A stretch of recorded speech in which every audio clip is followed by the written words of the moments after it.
ونعوذ بالله من شرور أنفسنا من يهده الله فلا مضل له ومن يضلله فلا هادي له وأشهد أن لا إله إلا الله وحده لا شريك له ونشهد أن سيدنا وسندنا وحبيبنا وطبيبنا وأولانا ومولانا محمدا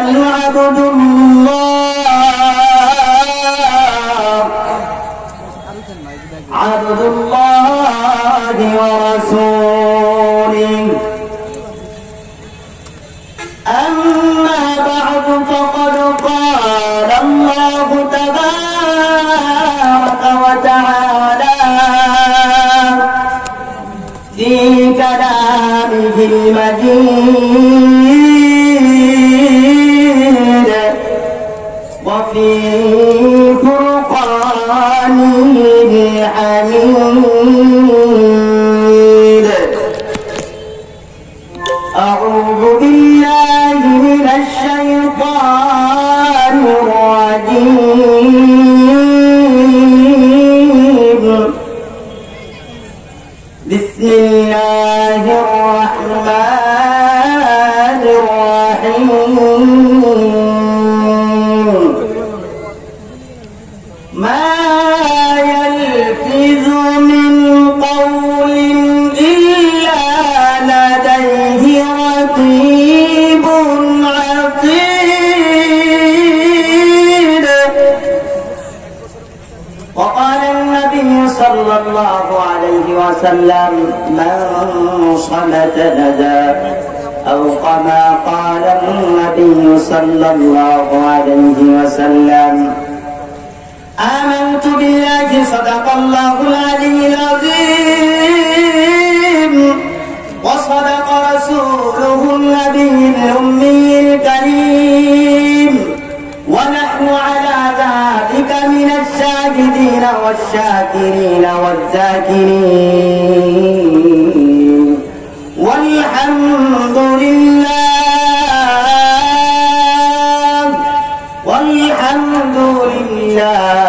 رب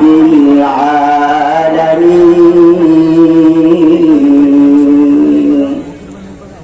اللهم صل على محمد وعلى آل محمد كما صليت على إبراهيم وعلى آل إبراهيم إنك حميد مجيد. اللهم بارك على محمد وعلى آل محمد كما باركت على إبراهيم وعلى آل إبراهيم إنك حميد مجيد. الحمد لله. ঐতিহ্যবাহী মরহুম আব্দুস সামাদ মুন্সি দারুল মাদ্রাসা ও এতিমখানা কর্তৃক আয়োজিত আজকের এই মহতি মাহফিলের অত্যন্ত শ্রদ্ধাভাজন সম্মানিত সভাপতি এবং মাহফিলকে উপলক্ষ করে আজকে মাহফিলের প্রধান অতিথি আন্তর্জাতিক খ্যাতি সম্পন্ন মুফাসসিরে কুরআন প্রখ্যাত ওয়াইজ আল্লামা সাদিকুর রহমান আল আজহারি দামাত বারাকাতুহুল আলিয়া আতালাল্লাহু ফি উমরি বারাকাল্লাহু ফি হায়াতি। সকলে বলেন আমিন। মাহফিলকে উপলক্ষ করে ইতিপূর্বে আলোচনা করেছেন প্রধান আকর্ষণ আজকে মাহফিলের লক্ষ কোটি মানুষের হৃদয়ের স্পন্দন বর্তমান সময়ের নন্দিত বক্তা ইসলামী গবেষক মাওলানা এম হাসিবুর রহমান দামাত বারাকাতুহুল আলিয়া এবং মাহফিলে আরো আকর্ষণীয় বক্তা আরো রয়েছে। মাহফিলকে উপলক্ষ করে অত্র এলাকার সর্বস্তরের মুমিন মুসলমান ভাইয়েরা এবং পর্দার অন্তরালের সর্বশ্রদ্ধেয় সম্মানিত মা ও বোনেরা, সর্বপ্রথম সে মহান রব্বে কারিমের দরবারে কালিমাতু শুকর পাঠ করছি যে মহান রব্বুল আলামিন আমাকে আপনাকে এই বৈশ্বিক মহামারী পরিস্থিতিতে আল্লাহ আমাকে আপনাকে সুস্থ রেখেছেন। সকলে বলেন আলহামদুলিল্লাহ। গতকালকেও আমরা মিডিয়ার রিপোর্ট আমরা দেখেছি 24 ঘন্টায় আক্রান্ত হয়েছে 24। গতকালকে মৃত্যুবরণ করেছে করোনা ভাইরাসে 24 জন। কয়েকজন ধরে বলেন? 24 জন। কথা বলতে হবে এলোমেলো, সবকিছু ভেঙে একটু কাঁথায় পড়তে হবে। জিকিরের সাথে একটু কাঁথায় বলেন লা ইলাহা। উঠতে হবে বা এই পাশে উঠতে হবে, উঠে কাঁথায় বসতে হবে, সামনে জমে জমে করতে হবে। মাহফিলের সৌন্দর্য নষ্ট করা যাবে না। সামনে বসেন, এদিকে আসেন, এদিকে আগায় বসেন, এদিকে থেকে ভেঙে বসেন, এদিকে ভেঙে বসেন।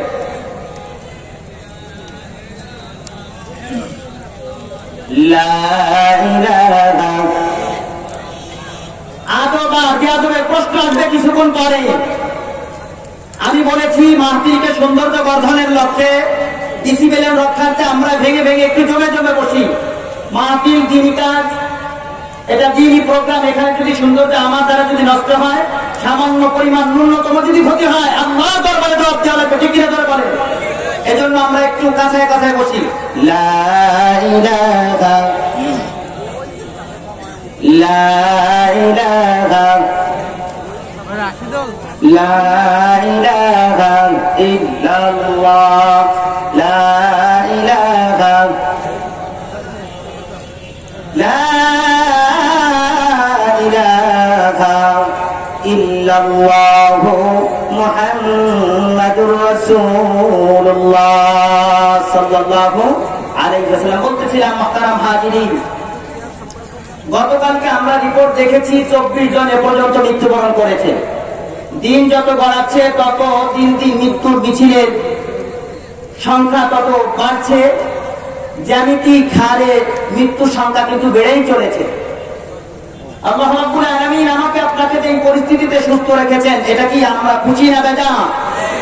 আলহামদুলিল্লাহ। কারণ আমরা আল্লাহ চাইলে আমাদেরকে সেই মৃত্যু সংখ্যার মধ্যে কিন্তু গণ্য করতে পারতেন, কিন্তু আল্লাহ তা না করে যদি আমরা মৃত্যুবরণ করতাম, আজকে এই মাহফিল থেকে আমরা বঞ্চিত হয়ে যেতাম, অনেক সওয়াব থেকে আমরা বঞ্চিত হয়ে যেতাম। কিন্তু আল্লাহ দয়া করে মায়া করে আমাকে সুস্থ রেখেছেন। আমরা মাহফিলে আসতে পেরেছি, খুশি না বেজা? আর ধরে বলেন খুশি না বেজা? মুহতারাম হাজিরিন, আল্লাহ রাসূল সাল্লাল্লাহু আলাইহি ওয়াসাল্লামকে ঈমান সম্পর্কে প্রশ্ন করা হয়েছে। কি সম্পর্কে প্রশ্ন করা হয়েছে? ঈমান সম্পর্কে প্রশ্ন করা হয়েছে। রাসূল সাল্লাল্লাহু আলাইহি ওয়াসাল্লাম একটু বাড়িয়ে বলেছেন, ইযা সাররাতকা হাসানাতুকা ওয়া সাআতকা সাইয়্যাতুকা ফাআনতা মুমিন। যখন তোমাদের কোনো ভালো কাজ করলে ভালো লাগে, খারাপ কাজ করলে একটু অনুশোচনা বোধ হয়, তাহলে তোমরা ধরে নিবা তোমরা মুমিন।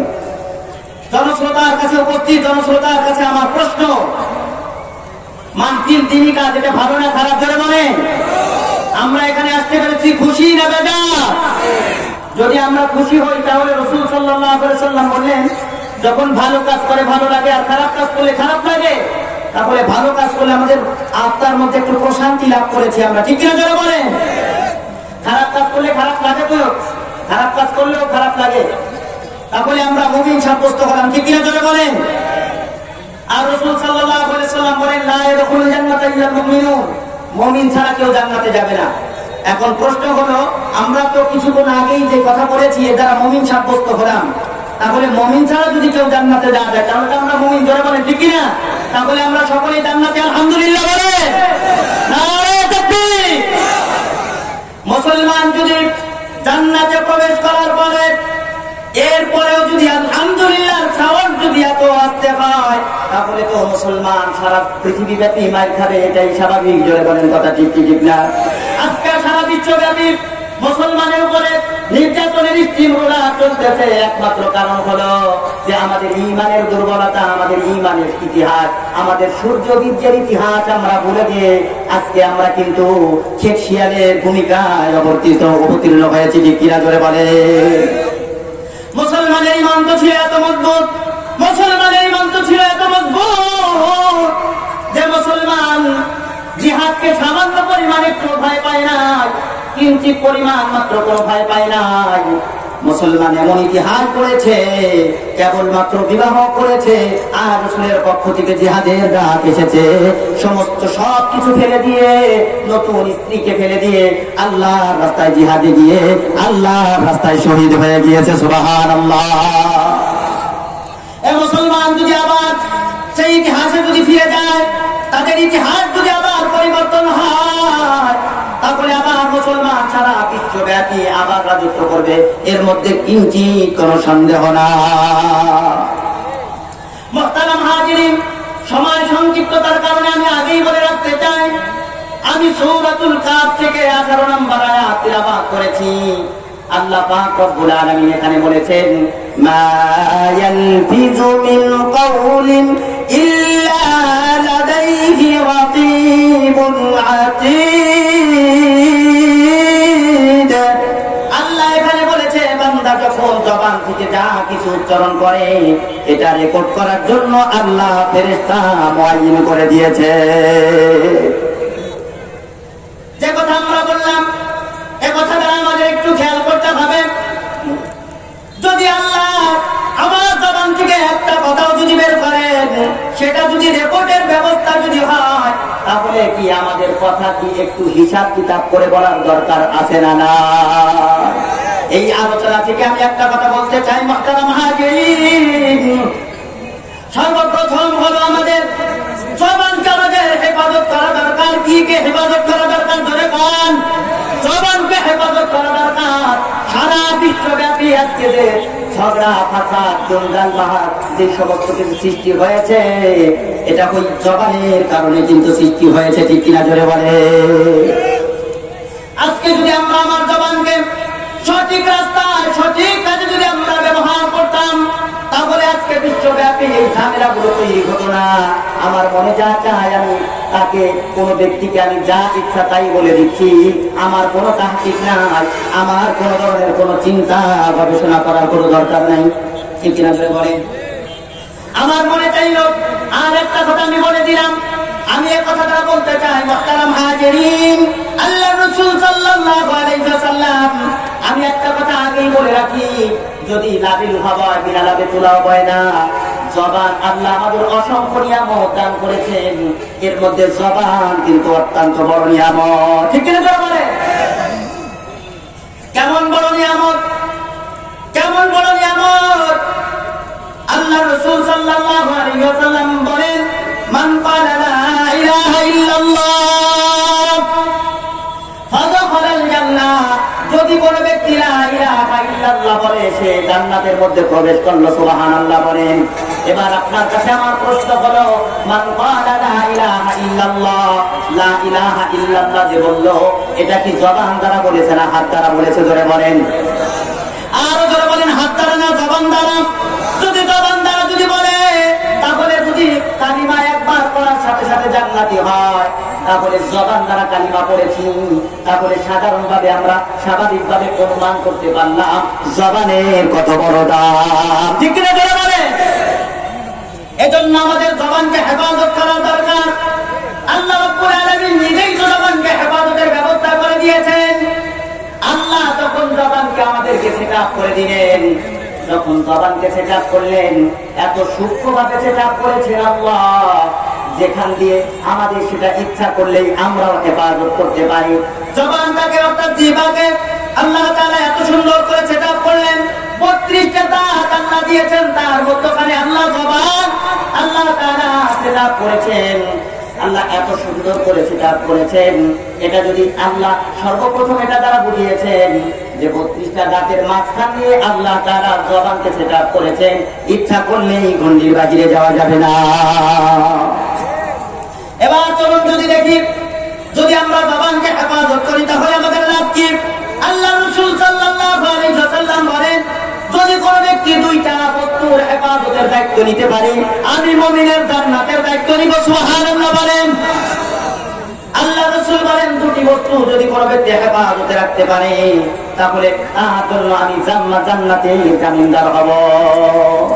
রাসূল সাল্লাল্লাহু আলাইহি ওয়াসাল্লামকে প্রশ্ন করা হলো, 2টি বস্তু কি? তাও রাসূল সাল্লাল্লাহু আলাইহি ওয়াসাল্লাম বলেন, আল ফাহমু ওয়াল ফুরুদ। 1 নাম্বার হলো জবান, দ্বিতীয়টা হচ্ছে লজ্জাস্থান। এই 2টা বস্তু যদি হেফাজতের দায়িত্ব কোনো ব্যক্তি নিতে পারে, আল্লাহ রাব্বুল আলামিন তার জান্নাতের জামিনদার হবে, সুবহানাল্লাহ।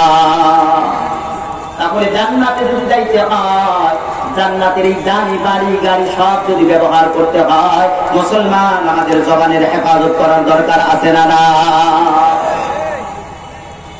যদি আজকে আমরা জবানকে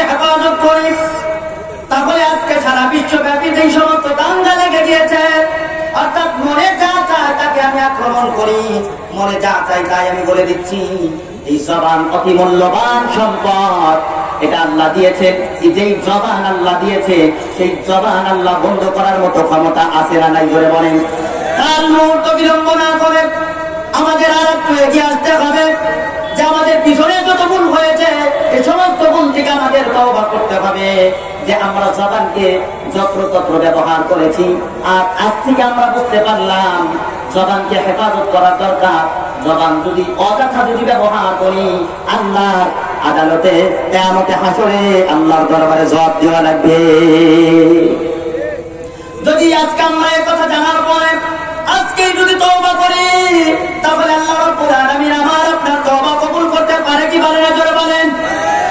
আল্লাহ বলেন মান তাবা ওয়া আমানা ওয়া আমিলা আমালান সালিহান ফাউলাইকা ইউবাদদিলুল্লাহু সাইয়্যাতিহিম হাসানাত ওয়া কানা আল্লাহু গফুরার রহিম।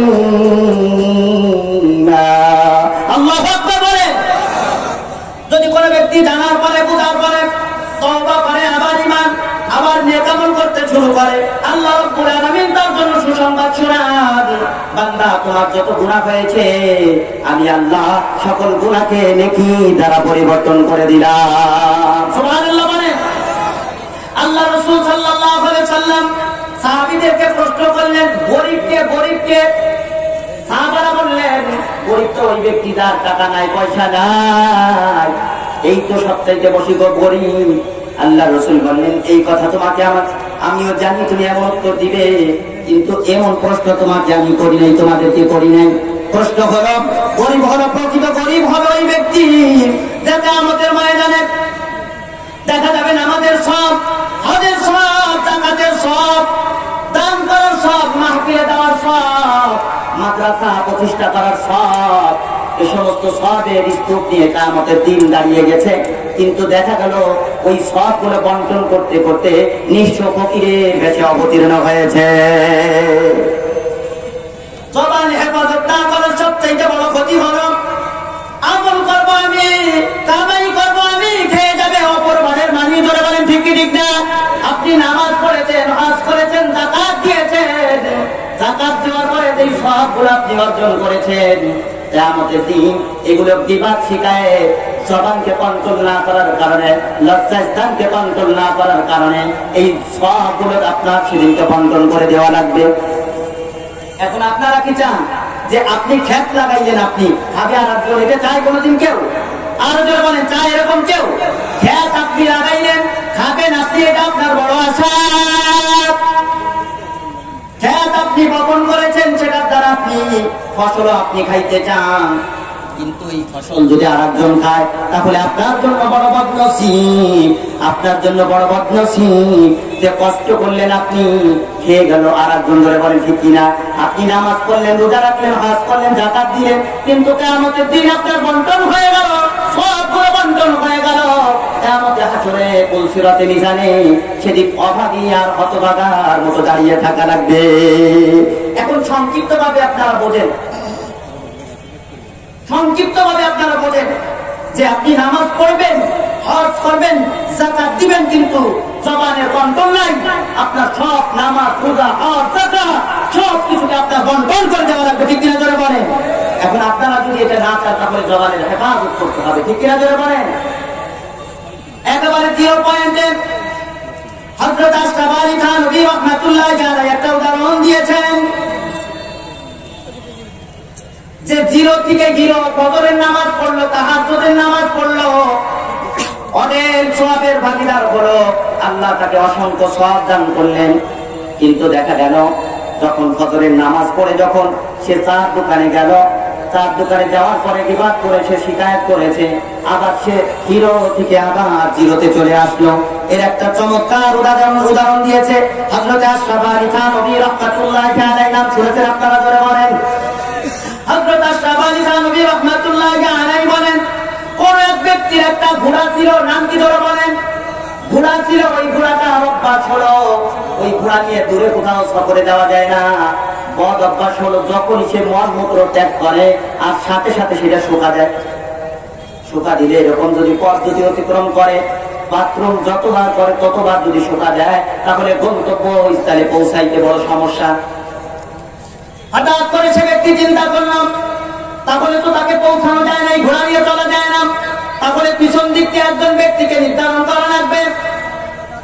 একজন ব্যক্তিকে ঠিক করলো, ও ভাই তোমারও ঘোড়া আছে আমারও ঘোড়া আছে, তুমি যে রাস্তায় যাইবে আমিও তো সেই একই রাস্তায় যাব, তাহলে তোমার একটা দায়িত্ব হলো আমার ঘোড়া নিয়ে যখন আমি সফর শুরু করব এমন অবস্থায় তুমি পিছন দিক দিয়ে একটু তাড়া দিও। তাড়া কি দিও ধরে বলেন? তাড়া দিও। অর্থাৎ যখন সে বাথরুম করবে সাথে সাথে তুমি চাবুক মারবা যাতে করে সে গিরান ছুটতে না পারে। বদ গিরান, ঠিক কিনা জোরে বলেন? তখন এরকম করতে করতে চলতেছে। সকাল থেকে সফর শুরু হয়েছে, সকাল থেকে সফর শুরু হয়েছে, দুপুর পরিয়ে সন্ধ্যা, সন্ধ্যা যখন হয়ে গেল মাঝখান পর থেকে সে বলতেছে যে আমার তো রাস্তা চেঞ্জ করা দরকার, অর্থাৎ আমি অন্য রাস্তায় যাবো, তুমি এবার চলে যাও। অর্থাৎ পিছনের ব্যক্তি অন্য রাস্তায় যাবে।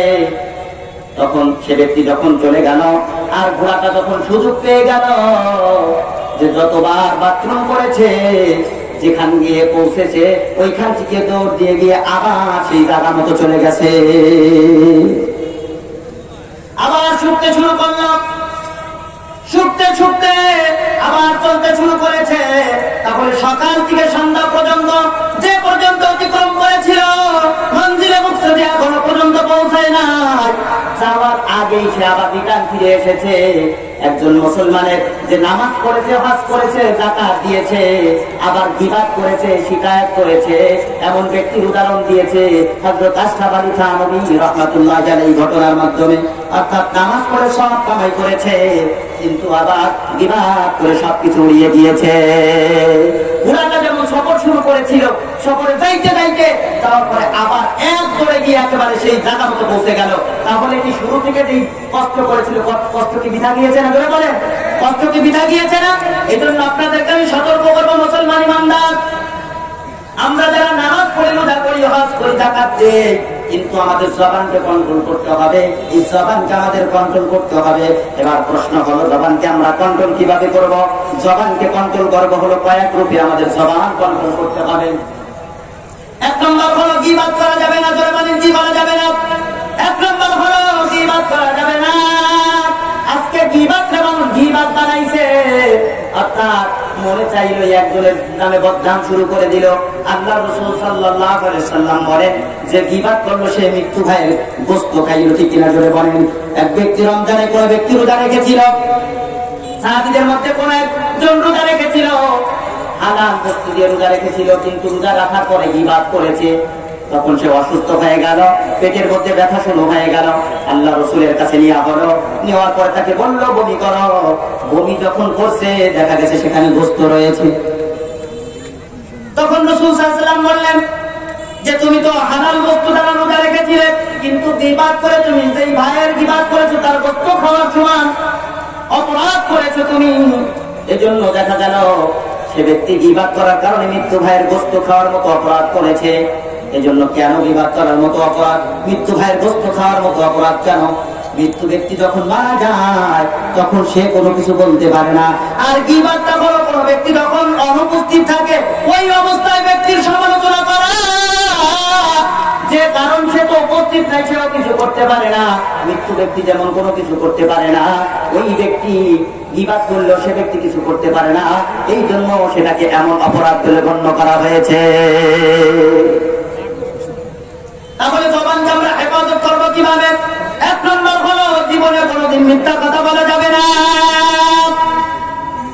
দ্বিতীয় নম্বর হলো গীবাত করা যাবে না, শিকায়াত করা যাবে না। আর জবানকে আমরা এই মিথ্যা থেকে আমাদের হেফাজত করতে হবে। আর গীবাত করা যাবে না, শিকায়াত করা যাবে না, লজ্জা স্থানের যত্রতত্র ব্যবহার করা যাবে না, বৈধ স্থান ছাড়া কখনো কিন্তু ব্যবহার করা যাবে না। তাহলে মুহতারাম হাজিরিন, আজকে আমরা এই আলোচ্য বিষয় থেকে আমরা কি বুঝতে পারলাম? আমরা বুঝতে পারলাম হলো আমাদের ইবাদতের পাশাপাশি আমাদের জবানকে হেফাজত করা দরকার। ঠিক না বলে? জবানকে হেফাজত করা দরকার, লজ্জাস্থানকে হেফাজত করার দরকার। যদি আমরা এই কাজগুলো করতে পারি তাহলে বেশিতে বেশি আমাদের জিকির করতে হবে। কি করতে হবে? জিকির করতে হবে। জিকির করার মাধ্যমে আমাদের জবান হেফাজত হবে। জিকির যখন করবো তখন অশ্লীল কথা বলার সুযোগ থাকে না। এই জন্য মুহতারাম হাজিরিন, আমাদের মনে রাখতে হবে, আমি হাদিস পড়েছি, যে ব্যক্তি চুপ থাকবে সে নাজাত পাবে। আর এক হাদিসের মধ্যে রাসূল বলেছে, যদি তুমি পারো তাহলে ভালো কথা বলো, না হলে তুমি সব বন্ধ করে দাও। আল্লাহ আমাদের সকল কথার পরে আমল করার জন্য তৌফিক দান করেন, আমিন। সুবহানাকাল্লাহুম্মা বিহামদিকা আশহাদু আল্লা ইলাহা ইল্লা আনতা আস্তাগফিরুকা